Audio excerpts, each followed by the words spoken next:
Today we're going to be talking about small-sided games. So let's get into it.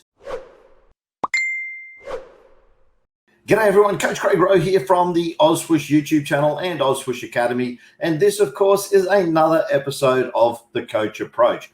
Today I wanted to talk about small-sided games. And if you're a coach and or teacher and you're looking for things that can help you improve your program, then you're in the right place, because that's what we do every week here on The Coach Approach. Later in this episode, I'm going to be giving you a tool that you can use to better prepare and organize yourselves in trainings. So make sure you stay tuned for how you can get your hands on what we're giving away today. Today, I wanted to talk about small-sided games. So let's get into it. So small-sided games are basically games that are smaller than your normal size game. So in my game of basketball, we have games that are 5-on-5. So small-sided games are actually games that you play with less players than you would normally play the full game. So for example, 1-on-1, 2-on-2, 3-on-3, 4-on-4.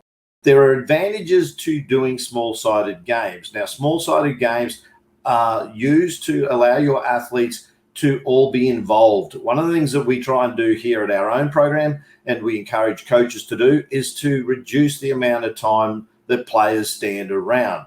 So traditionally, we did a lot of traditional coaching back in the 80s and 90s and even early 2000s. And the way we coach today has changed somewhat. So we used to do what we call traditional practice and repetitive practice. Today, we do what we call play-based learning, which is built around the concepts of random practice. So random practice is basically where you put your players into situations and they learn by self-discovery. They learn by failure. It's been found that when players and or people learn by failure, their learning actually stays sticky. So their skill acquisition and learnings are found to be more sticky than if you actually orchestrate the learning process. So that's what play-based learning actually does. It allows discoverability.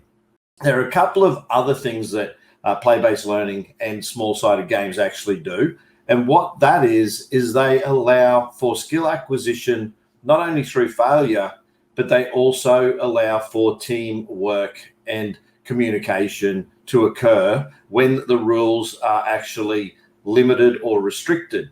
And what that does is that actually increases their awareness of their decision making. So small-sided games are also situations you can place your athletes in with rules. A good example of one of those games that we've done would have to be Bull in the Ring. So with Bull in the Ring, we keep layering the rules around what athletes can actually do. I'll put a link in the description to that game so you can have a look. But we basically start with a good degree of freedom, and then we keep applying rules to the game. When we apply rules to that particular game, it then limits the decision making. Now, you might think, well, didn't you just say that the whole concept of small-sided games is to actually encourage failure and things like that? Yes, it is, but it also allows for us to sort of control the narrative and the decision-making process around how the game is played. Applying time and score to small-sided games, you can actually get athletes to give you certain outcomes without actually telling them what the outcome needs to be. We have a number of small-sided games up on the YouTube channel under Fun Basketball Games for Kids. So if you haven't yet checked that out, I'll put a playlist here in the card.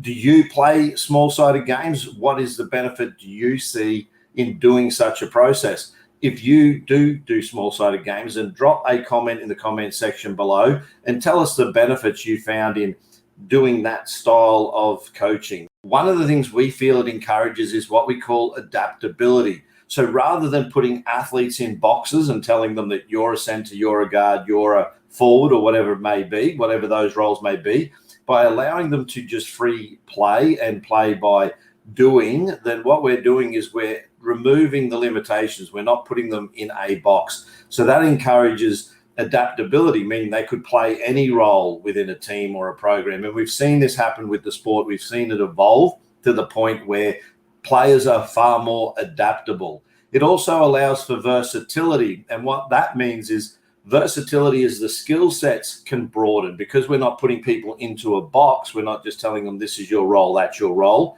Then we can actually allow them to explore not only different roles on a team, or in a game situation, we can actually encourage them to develop skills that they may not otherwise have got the opportunity to learn in the old way we coach. So things like traditional coaching, where we may have not expected the center to dribble the ball up the court and things of that nature. So adaptability and versatility are two features that small-sided games actually promote. So if you haven't tried small-sided games, check out our YouTube channel. We have a whole heap of games that you can check out, and we're uploading new games every week. So if you haven't checked those out, make sure you do. I'll, like I say, put a link to the playlist for you to check those out. If there's anything you want to add around today's conversation on small-sided games, make sure you leave a comment in the comment section below. As I said, you can always and also connect with me at info@OzSwoosh.com. I'm also across all social media platforms. You can message if you have any questions, or if you have any ideas around how we can improve the games that we've already shared. We are creating new games constantly, and we'll be uploading those, like I say, every week. So make sure, if you want to contribute to helping our channel grow, then hit the subscribe button, hit the like button, leave a comment.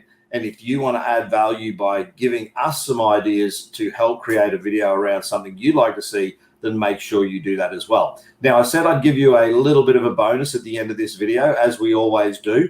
A few weeks ago, I actually shared an episode on how you can plan your training sessions, and we gave away a training session planner. So we are giving you the link to that session planner again in this episode, so that when you go and look at our small-sided games, you can actually use that session planner to plan your session and inject some of the games that we've already shared with you on the channel. And with that, that is another episode of The Coach Approach. I love that you keep coming back. I hope you'll join us again next week when we do it all again, and we look forward to catching you in the next one. Thanks for checking out this episode of The Coach Approach. We hope you enjoyed this episode. If you did, please take time to leave a like, hit the subscribe button if you haven't yet subscribed, and also feel free to share your own experience in the comments below. We hope to see you again in the next one.